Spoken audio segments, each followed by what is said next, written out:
The next chapter is Memories of Childhood, which has been written by Jitkala Shah and Bama. So in this we are having two parts. The chapter contains two autobiographical accounts by two women who belong to different cultures. They lived in different times and in different countries, but the stories are similar. Both suffered injustice on account of inequality and prejudice. So Jitkala Shah was a Native American woman who was not allowed to wear a shawl around her shoulders. They thought it was immodest. She was forced to wear lord shoes instead of her soft moccasins. So in her native culture, cutting of hair short was disgraceful or a sign of mourning. But the white people did not listen to her pleas and chopped off her thick, long braids of hair. This was the first part. And the second one is, which has been given by an Indian woman, Bama. She was born in a low caste family. They were considered untouchables. They could not touch the food of the high caste people. It was presumed if they even touched the wrapping of the parceled food, it would be polluted according to them. So her people worked hard and also had to run petty errands of the high caste people. She wondered if her people were not human. Okay, her brother told her to work hard at her studies and she won friends and respect. So this was the second part. Now we move to the detailed summary of the first part, that is the cutting of my long hair.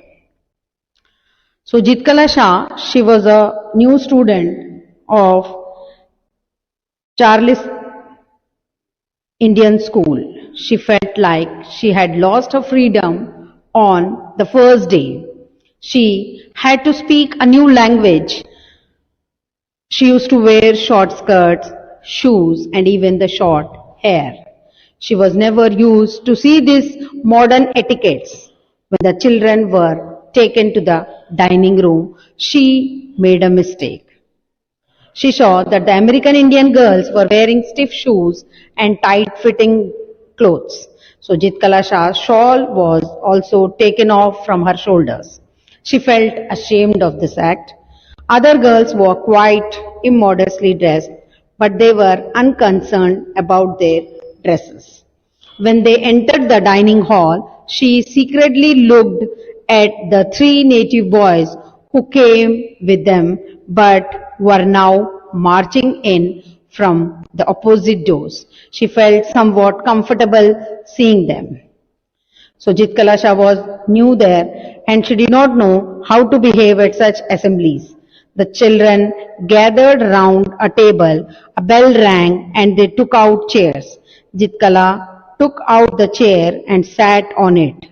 But everyone was still standing. She got up when the bell rang and all of them sat on the chair. Now Jitkala Shah also sat down. She looked at other children, but all the others, they hung down their heads over their plates. But she was found that the others were not eating. Then the third bell rang. Now everyone picked up his knife and fork and began eating. She found the pale-faced woman staring at her. She felt herself odd among them. So she started crying there. So later in the day, one of her friends, Doon, told her that their long hair would be cut short in the society from where Jitkala Shah had come. It was taboo to cut hair. Only the hair of the captured soldiers were cut. So the cutting of hair was considered a sign of cowardice. She decided that she would not let them cut her hair. She would rebel against that particular rule. She went into a room. There she hid herself under a bed. She heard the voices calling her name, but she did not come out of the particular bed where she was just hiding herself. Then she heard the footsteps in the room. She was found out. They dragged her out of the pheasant to the chair. She started crying, but nobody cared of her, weeping, and her hair was cut down. She cried out, but no one came to her help. This is the first part, cutting off my long hair.